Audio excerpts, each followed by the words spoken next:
Três estruturas iguais, com cargas iguais, mas com diagramas de esforços diferentes. Qual diagrama de momentos está correto?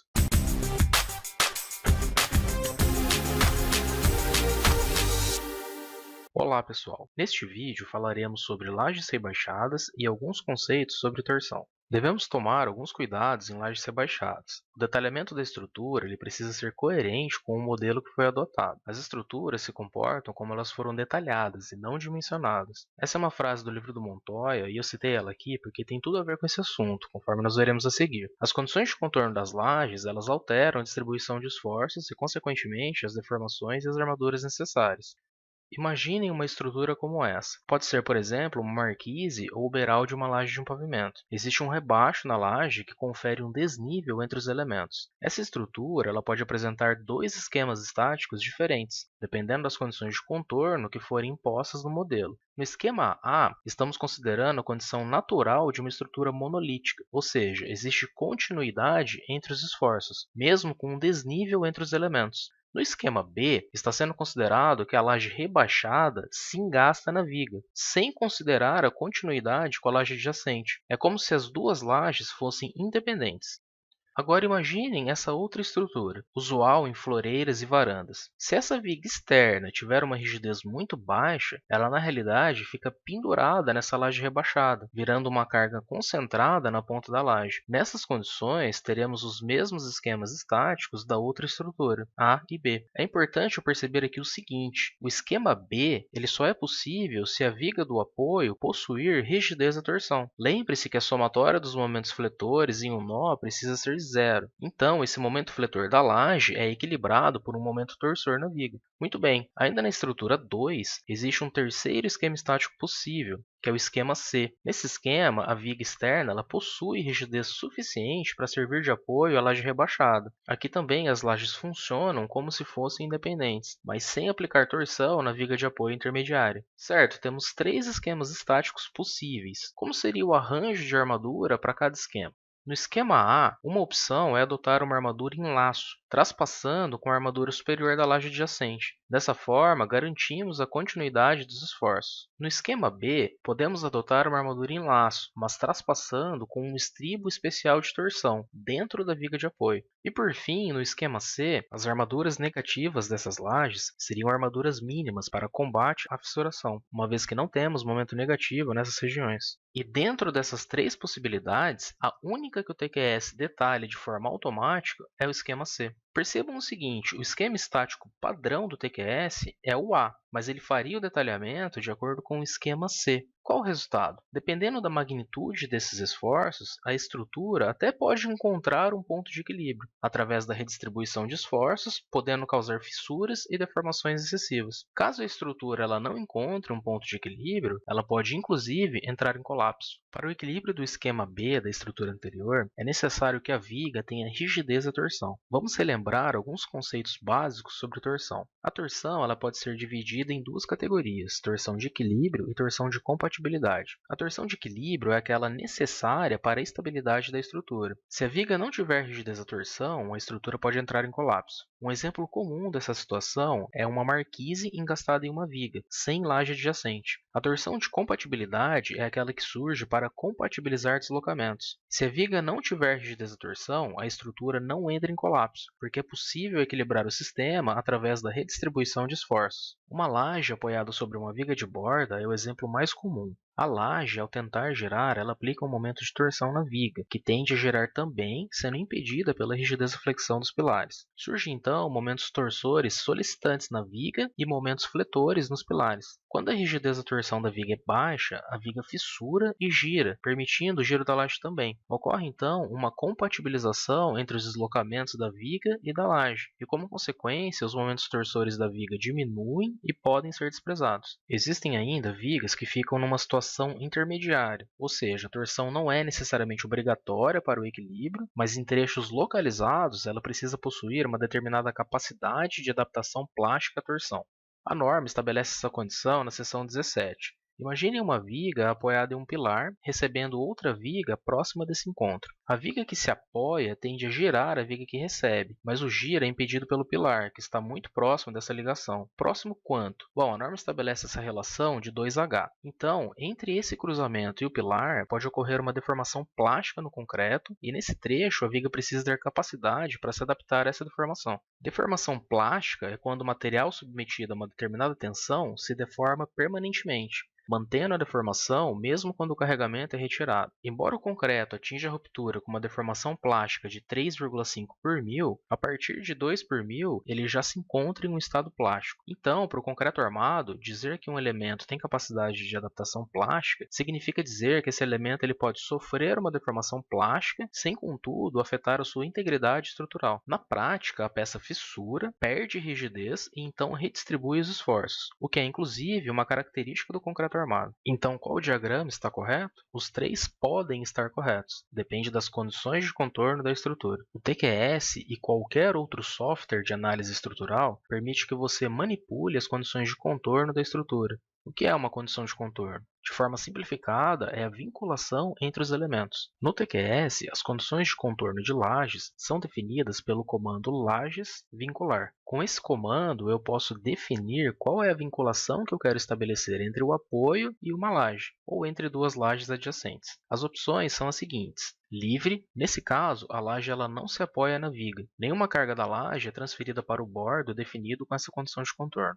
Articulado, a laje ela se apoia no bordo, mas não transmite momentos negativos ao apoio. Ou engastado, a laje ela se apoia no bordo e transmite momento negativo ao apoio. 0 ou 1 indica o engastamento perfeito, 0,01 articulado e entre 0,01 e 1 uma condição intermediária entre articulado e engaste, ou seja, uma vinculação elástica.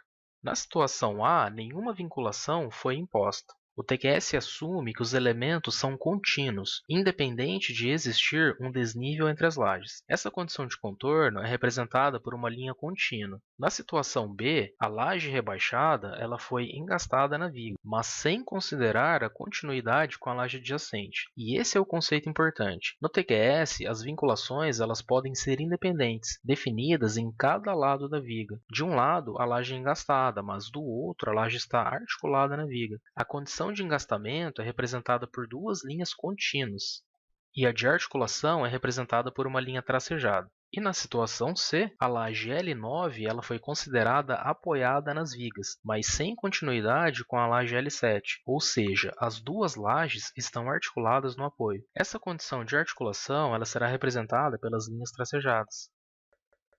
Vamos voltar à situação A para ilustrar a utilização do comando. Basta então acionar o comando, definir qual é a condição de contorno, seleciono, posiciono o cursor do mouse próximo da face da viga onde eu quero impor essa vinculação e clico, até que a linha se altere para a convenção estabelecida para esse tipo de vínculo. Caso eu clique novamente, ele volta para a condição natural da estrutura. Percebam o seguinte, caso eu opte por uma condição articulada e selecione aqui as duas faces da viga, percebam que está articulado dos dois lados, mas eu tenho aqui uma laje rebaixada que deveria estar engastada na viga V3 ou engastada na laje L2. Eu preciso tomar cuidado para não criar uma condição estática hipostática. Percebam que nesse caso a laje L1 possui 3 bordos livres e um bordo articulado, ou seja, é uma laje que está numa condição estática hipostática. Então o comando em si ele é muito simples de ser utilizado, mas nós precisamos tomar bastante cuidado com a condição estática da estrutura. Vamos voltar aqui agora ao modelo B. Neste modelo, para o esquema estático funcionar, é preciso que a viga V9 tenha rigidez à torção. Por padrão, em todas as vigas da estrutura, o TQS despreza a rigidez à torção. Se eu quiser considerar a rigidez à torção da viga, eu preciso indicar essa condição ao programa. Eu posso, por exemplo, editar a viga V9, clicando duas vezes no seu título e vindo aqui na aba Modelo. Essa é a configuração padrão do TQS, e por padrão ele habilita essa opção, critérios de pórtico e grelha, onde nesse critério estará definido que seja desprezada a rigidez e torção das vigas. Para eu alterar essa condição, eu preciso clicar nesse botão abaixo e definir aqui um divisor de inércia à torção. O TQS ele trabalha com esse conceito, divisor de inércia à torção. De acordo com a norma, não é recomendado utilizar a rigidez integral à torção, em virtude dos efeitos de fissuração. A norma recomenda considerar 15% 50% da rigidez elástica no caso de torção pura e 50% no caso de flexotorção. Muitos engenheiros eles limitam em 15% para qualquer situação. Dentro desse conceito, caso eu queira adotar 15% da rigidez, eu coloco um divisor de inércia de 6,67, porque 1 dividido por 6,67 é igual a 0,15, ou 15%. E caso eu queira adotar 50%, eu coloco 2. Então, nessa situação, por exemplo, eu poderia adotar aqui o coeficiente de 2, considerando 50% da rigidez elástica. Basta dar OK, que então ele assume esse coeficiente. Quando nós clicamos no título da viga, todas as alterações são válidas para toda a viga. Eu poderia também alterar os parâmetros apenas em um trecho localizado, como nós veremos no projeto, no caso das vigas com torção especial referente à capacidade de adaptação plástica. Por exemplo, se eu quiser definir apenas a configuração de torção nesse trecho da viga V6, basta eu acionar o comando vigas alterar trecho. Posiciono o cursor no trecho que eu quero alterar até que ele fique realçado, clico aqui e faço as alterações. Qualquer alteração que eu fizer agora na janela de dados, ela será válida apenas para aquele trecho de viga. Durante essa aula, pode ter surgido a seguinte dúvida: qual das situações é a mais adequada? Bom, eu diria que depende. Para a situação C funcionar, por exemplo, eu dependo que a viga externa ela tenha rigidez suficiente para servir de apoio à laje. Para a situação A funcionar, eu dependo de um arranjo específico de armadura, diferente do que o padrão do programa me fornece. A situação B é a imposição menos realista. Se a viga tem rigidez da torção, é esperado que ela engaixe as duas lajes, e não apenas um lado. Nos meus projetos, sempre que é possível, eu adoto a solução C. Vamos realizar análise de esforços de algumas estruturas apenas para consolidar os conceitos sobre torção. Para esta estrutura, vocês acham que a torção é de equilíbrio ou de compatibilidade? Acertou quem disse de equilíbrio, porque a viga precisa ter rigidez da torção para que o sistema fique em equilíbrio. Caso essa viga não tenha rigidez da torção, essa laje pode cair. Vamos analisar a diferença nos esforços e deslocamentos entre considerar ou não a rigidez da torção. Nesta estrutura, podemos verificar a diferença nos deslocamentos de 2,6 centímetros na estrutura onde a viga não tem rigidez da torção para 0,6 centímetros na estrutura que tem rigidez da torção. E os esforços de torção na estrutura sem rigidez da torção e na estrutura com rigidez da torção. Aqui eu faço uma crítica pessoal à forma como o TQS trata essa questão. Perceba que existe um valor de momento torsor de cada lado dessa viga, na primeira e na última barra da discretização. Por quê? Porque caso não fosse dada uma rigidez para essas barras, o TQS não conseguiria concluir o processamento, uma vez que essa estrutura é hipostática. Então, o programa força uma rigidez da torção nas pontas para que o processamento não seja interrompido. Eu considero isso muito perigoso. Se o processamento é interrompido, um engenheiro menos experiente ele é obrigado a identificar e corrigir esse problema. Agora, se o TQS força esse parâmetro, ele deveria pelo menos levar esse esforço em conta no dimensionamento da viga. Mas vamos ver o diagrama dentro do detalhamento da viga. Simplesmente não existe o momento de torção. Ele foi ignorado no dimensionamento e no detalhamento dessa viga. Eu vou compartilhar uma frase famosa do engenheiro Alliot da TQS. Essa frase, inclusive, ela compõe os manuais do programa. Eu concordo em grau, gênero e número com essa afirmação. Mas eu acho que o programa ele não pode facilitar que um erro grave seja mantido em um projeto. E para finalizar esse assunto, eu quero apenas reforçar que essa é a minha opinião. Muito bem, vamos passar para a análise da segunda estrutura. Embora as vigas dessa estrutura estejam sujeitas à torção de compatibilidade, nós podemos levar em conta a rigidez da torção dessas vigas. O que isso afetaria? Percebam que o deslocamento da estrutura nesse modelo onde as vigas não possuem rigidez da torção é de 2 centímetros no meio da laje. Já nesse outro modelo, onde as vigas possuem rigidez da torção, essa deformação é de apenas 1,2 centímetros. É claro que nesse exemplo, as vigas elas são bem largas e possuem uma rigidez efetiva à torção. Para vigas mais finas, como por exemplo vigas de 14 centímetros de largura, essa diferença seria bem menor. Particularmente, eu não recomendo que vocês dependam da rigidez da torção em vigas com menos do que 19 centímetros. Da mesma forma, os esforços das lajes são diferentes. Quando a viga ela possui rigidez da torção, existe a tendência da laje engastar na viga, surgindo momentos negativos nesses bordos. Essa terceira estrutura é similar. No modelo onde as vigas de apoio não possuem rigidez da torção, a deformação aqui foi de 3,2 centímetros.